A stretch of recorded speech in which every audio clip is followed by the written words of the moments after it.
그 역사 책임은 뭐겠습니까? 선배들은 총칼을 들고 피땀을 흘리면서 지켰던 나라, 부강한 나라를 만들었는데 우리는 자유민주주의 체제나 시장경제라는 확고한 이 대한민국을 지켜야 되는 겁니다. 그런데 안타깝게도 목숨 걸고 지켜야 돼요. 특히 정치인은. 저는 솔직히 말씀드려서 정치인 몇 사람은 이 문재인 좌파 독재 정권 토착 빨갱이 세력하고 싸우려면은 몇 사람은 죽어나가야 된다고 보는 거예요. 그렇지 않으면 국민이 엄청난 많은 국민들이 죽습니다.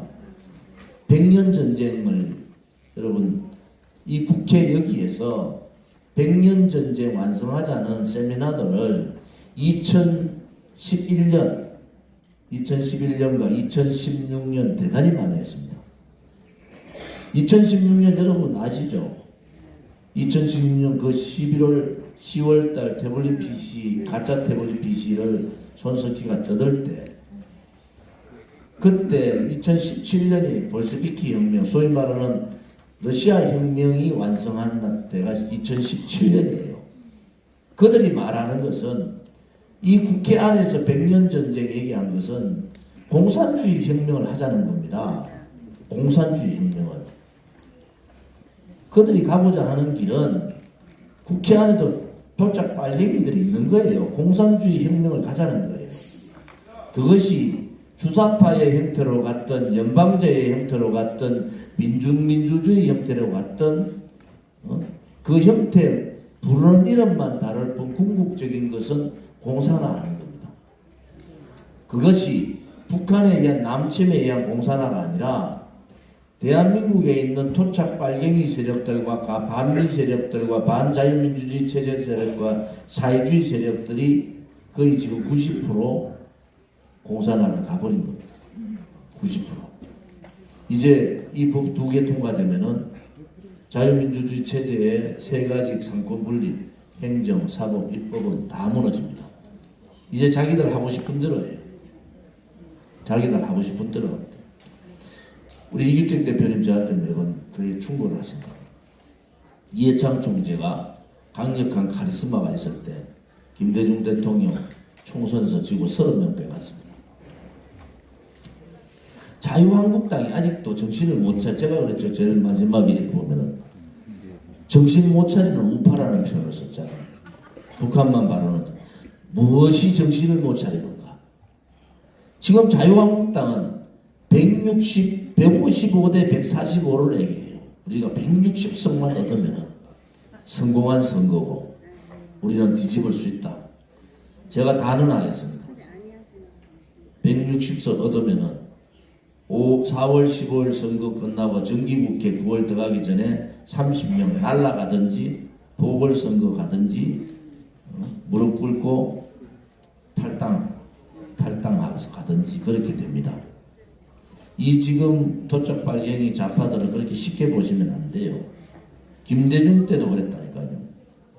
지금 이 사람들은 권력을 놓으면은 청문회, 국정감사, 특검 등등 우리가 많이 봤잖아요. 좌파들이 했는 것을 법은 무시하고 그렇게 몰아칠 수 있다는 것을 우리는 봤지 않습니까? 그런데 그들은 그렇게 합니다. 절대로 의회 권력 내려놓지 않습니다. 그리고 절대로 대통령 절대 넘기지 않습니다.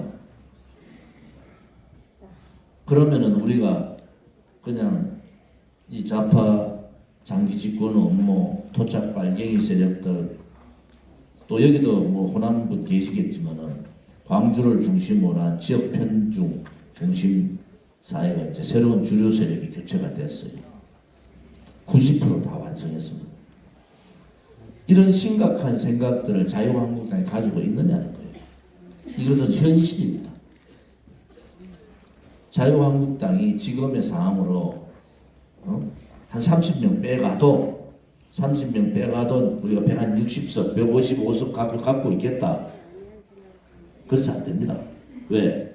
지금의 자유한국당은 솔직히 말씀드려서 압박 주면은 다 굴종할 사람, 거짓 촛불에도 다 넘어가서 다 고개 숙이고 다 도망갔던 놈들인데 옆에서 압박 주면요 다 도망갑니다. 그래서 제가 하는 소리가 바꿔라 사람들. 무모하리만큼 사람을 바꿔라. 전혀 책 잡히지 않을 사람들로 다 바꿔라. 그렇지 않으면은 국민들을 또 울게 만든다. 국민을 또 울게 만드는 게 뭡니까? 선거는 이겼는데 정기국회 의석은 좌편께 차지하는 상황이 오는 겁니다. 그게 좌파들이 그래 했어요. 김대중 때 좌파하고 지금 문재인 씨 좌파하고 전혀 다릅니다. 전혀 이거는 체제를 뒤집겠다는 사람들이에요. 역사를 우파의 자랑스러운 대한민국의 역사를 좌파로 뒤집겠다는 겁니다. 저는 그래서 이 투쟁을 놓을 수가 없는 게 그런 상황이 오면은 어떻게 갈 거냐. 그런 상황이 오기 전에 총선 전에 우리가 국회의원 2석밖에 없지만 계속 자유한국당을 압박하는 것이 다 바꿔라. 제 글에 뭐라고 나오는지 박근혜 대통령이 탄핵되는 그날 대한민국의 보수 정당은 죽었다. 그리고 제가 그런 얘기예요. 보수의 가치, 대한민국의 정체성이라는 자유민주주의 시장경제라는 보수의 가치를 놔놓고는 나머지는 전부 다 한강에다 갖다 버리자. 한강에 갖다 버리자고 얘기하는 거예요. 그렇지 않으면은 이 악질적인 토착발갱이 세력들을 못 이깁니다. 국민들이 유일한 희망은 헌법에 보장된 국민 저항권밖에 없다. 국민 저항권을 하려면은 정치인들이 희생을 해야 됩니다. 황교안 대표 또 자유한국당 내에 우파 보수 정당의 정치인들이 희생하지 않으면은 국민들이 감동하지 않잖아요. 야당은 의석보다는 국민의 민심을 얻어야 되고 국민을 감동시키고 그 국민의 감동으로 인해서 이 좌파하고 싸우는 게 독재더라고. 그런데 지금 자유한국당이 국민을 감동을 시키고 있습니까? 이슈를 선점해서 나가. 이슈는 우리 공화당이 다 선점해서 나가잖아요. 그래서 제가 답답한 것은 이제 국민들께서 이 책의 내용을 저는 쭉 서술을 한 게 한번 읽어보시면은 그때 제가 전부 다 원고 없는 연설 내용이잖아요. 그때 제가 무슨 얘기를 했는가가 명확하게 나옵니다. 그 퍼즐을 그리다 보면은 이것은 정말 토착 빨갱이 세력들한테 나라를 뺏겼구나. 그러고 그 이후에 1년 전이라도 국민 저항 운동을 하고 자유한국당 국회의원들이 길로 나와요. 제가 계속 요구를 했잖아요. 길로 나와서 몇 사람은 피를 토하고 몇 사람은 투쟁하다 죽고 몇 사람은 감옥 가고 그런 과정을 해야 되는데 불과 이 악법 일주일 남겨놓고 저는 20일째 지금 바깥에서 자고 있는데 텐트에서 3일 연좌한다고 대한민국을 어디로 끌고 가겠다는 거예요. 이 좌파 세력은 명확하게 대한민국의 체제를 이렇게 바꾸겠다고 선언을 하고 하잖아요. 그들이 숨긴 게 아니에요. 그들은 선언을 했어요. 문재인 씨는 후보 때 연방제 하겠다고 선언했고요. 민중민주주의 국민의 대의기관이 제 역할을 못하면은 민중이 나와서 하는 수밖에 없다고 얘기한 사람이에요. 그리고 본인이 분명히 보수를 불태우겠다고 본인이 입으로 얘기한 사람이에요. 거기를 대처를 누가 했습니까? 대단히 심각하죠. 저는 그래서 이 방법을 어떻게 이 나라의 정말 위기 최대 6.25 이후의 최고의 위기 상황을 어떻게 이겨나갈 거냐 하는 것이 이 책에 여러분들 보시면 답이 있는데 오늘 이렇게 북커선트 하는 이유도 여러분들하고 우리 김세희 대표나 저랑 이렇게 공감이 돼야 되잖아요. 공감이 되잖아요. 이제는 국민밖에 없어요. 이제는 국민들이 해외에 계시는 우리 교포분들이든 대한민국의 자유민주주의 체제 몰라도 내 자식들, 손자들은 지켜야 되겠다는 생각이 있는 분들은 이제는 국민저항을 해야 됩니다. 이거는 정치인들한테 여러분 4.15 총선을 통해서 여러분들이 투표 잘하면 조원진이한테 그래요. 합쳐야 된다. 당신 최고인데 합쳐야 된다. 뭐 우리가 합치지 않겠다 얘기 안 해요. 자, 그러면 이 상황들을 어떻게 헤쳐나갈 거냐는 문제잖아요.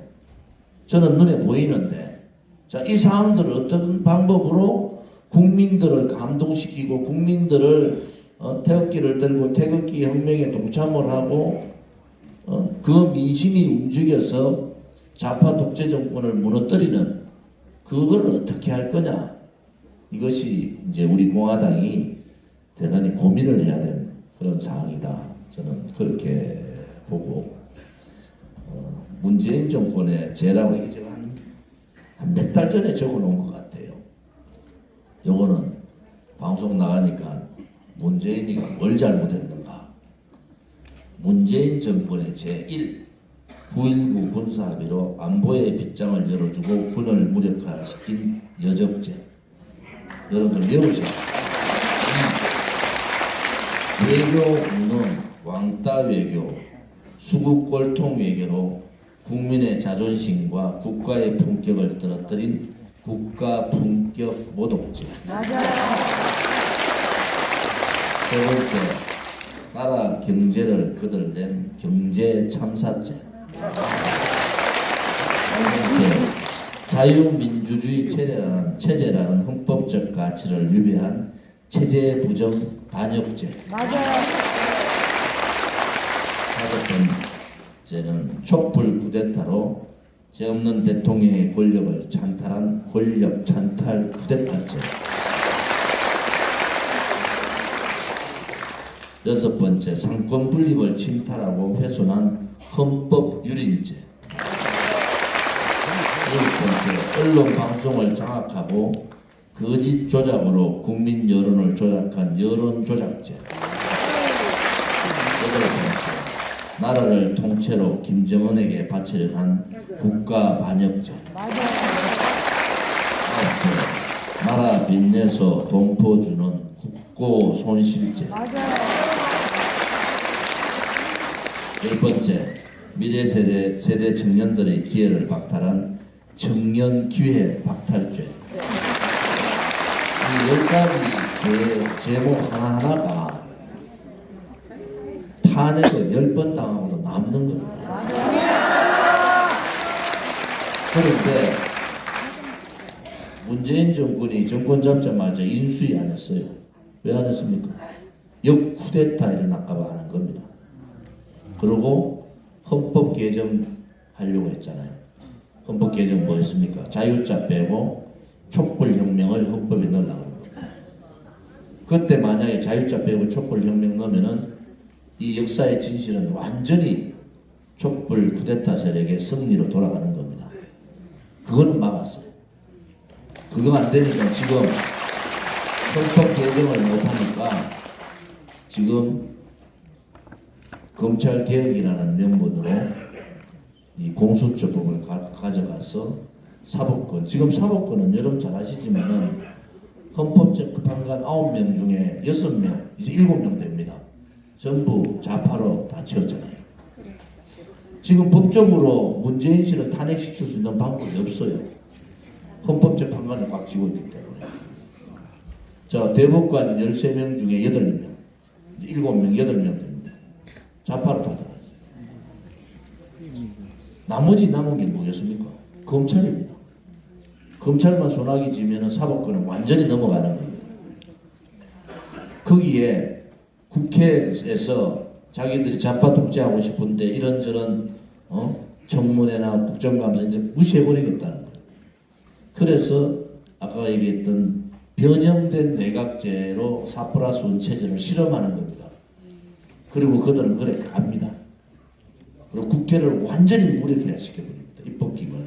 입법, 행정부, 견제, 예산 기능을 완전히 예산 예결위원장이 김재원이가 자유한국당 의원의 예결위원장인데 예산을 완전히 도태시켜버렸어요. 자, 이거는 이제 독재로 완전히 의회도 독재로 넘어간 겁니다. 자, 그러면은 우리가 해야 될 일이 뭐가 있는가? 이제 정말 심각하게 힘들더라도 태극기를 들고 우리 공화당이 판을 보고 있고 그 판을 가고 있고 다른 어떤 정당보다도 어떤 사회단체보다도 우리가 판을 지금 말씀을 드리잖아요. 이런 판을 막아야 되는 이 악법 독재, 좌파 독재를 막아야 되는데 우리가 시민단체 같이 하지 못하잖아요. 단지 하나 국민들이 스스로 일어나야 된다. 그러려면은 우리 공화당을 중심으로 뭉쳐줘야 됩니다. 판을 앞으로 벌어질 판을 여러분 제가 오늘 얘기한 거 누구한테도 못 들어봤을 거예요. 자, 그림을 이렇게 다 그리고 이런 상황들을 예측을 하고 있으면은 예측하는 쪽에다 힘을 몰아줘야 되는 거예요. 그래서 우리 공화당이 좋다. 너가 정말 그렇게 투쟁하는 거 보고 하니까 괜찮은데 사람 숫자 얘기하지만 사람이 이제 국회의원 선거에서 120일 남았는데 국회 무슨 아무 의미가 없어요. 이제. 무조건 근데 우리 공화당 한 2, 30명 들어올 겁니다. 2, 30명. 이제는 우리 국민들이 판단하셔야 돼요. 뭐냐? 자, 저 좌파 독재 정권이 가고자 하는 길은 정해져 있고 이번에 이 악법 두 가지 악법이나 예산하는 걸 보니까 이제 끝난 것 같은데 이것을 이겨나갈 수 있는 이것을 강력하게 저지하고 목숨 걸고 싸울 수 있는 거기가 어딘가? 우리 공화당이다. 이런 생각 들면 이제 태극기 들고 나오셔야 돼요. 그렇지 않고 이제 넘어가고 난 다음에 후회해봐야 이제 늦은 겁니다. 박근혜 대통령 나오시기 전에 이제 뭉쳐가지고 100만이 모여야 돼요. 100만이 모여서 이 좌파 독재 정권에 제가 자주 쓰는 용어 있죠. 붉은 폭주의 열차를 여기서 끊어야 됩니다. 그렇지 않으면 나라도 망하고 대한민국의 미래도 없고 그렇게 된다. 이렇게 말씀을 좀 드리겠습니다. 마지막으로 우리 김세희 대표님 바쁘신 시간에 와주셨는데 한 말씀 좀 마지막 마무리합니다. 대표님께서 아까 그 골드워터 얘기하셨는데 사실 제가 되게 좋아하는 미국 책 중에 이제 영국의 파이낸셜 타임즈 기자 둘이 쓴 The Right Nation이라고 있어요. 여기 보면 그 굉장히 영어의 재밌는 멘트인데 이게 right, 그러니까 오른쪽, 그러니까 말 그대로 right nation이라는 건 우파 국가라는 말도 되지만 right이라는 게 올바른 국가라는 뜻이에요. 근데 그 책에서도 얘기한 게 미국이 우파 국가, 그리고 올바른 국가가 될 수 있었던 그 역할을 한 사람은 바로 공화당의 베리 골드워터라는 사람입니다. 근데 제가 볼 때 다른 분도 아니고 바로 조원진 대표가 바로 대한민국의 베리 골드워터라고 생각합니다. 왜냐하면 공화당이 꽤 오랜 기간 계속 침체 시기가 민주당한테 계속 막 패배를 하고 힘든 시기가 있었는데 지금 뭐 어느 정당이라고는 얘기 안 하겠습니다만 지금 지지율 계속 떨어지기만 하는 좀 안타까운 당 하나 있잖아요. 근데 그 당이 지금 공화당이랑 되게 비슷해요. 그랬을 때 이럴 때 좀 중도 표심을 좀 끌어와야 되는 거 아니냐 그러면서 막 약간 클릭을 계속 하기 시작해요. 근데 그때 메리 골드워터라는 인물이 다음 총선 다음 대선 좀 지면 어떠냐, 우리는 우파의 가치를 지키자, 이렇게 싸워서 결국 그분은 대통령이 못 되셨습니다. 그분은 대통령이 못 되셨지만 그 다음에 누가 나오냐? 로널드 레이건이 나옵니다. 그래서 미국이 나중에 민주당이 결국 뭐 나중에 대통령 되는 경우가 있어도 결국 미국이란 국가는 right nation, 그러니까 우파 국가, 올바른 국가가 된 겁니다. 제가 볼 때는 그 대한민국 거대 우파 정당의 가장 종말을, 가장 후퇴를 한 게 바로 김영삼과의 3당 합당이 아니었나 생각되는데요. 제가 볼 때는 이제는 우리가 뭐 다음 총선 하기 위해서 뭐 중도를 해야 된다, 뭐 좌클릭해야 된다 이러면 우리 우파가 멸망하는 겁니다. 우리가 지금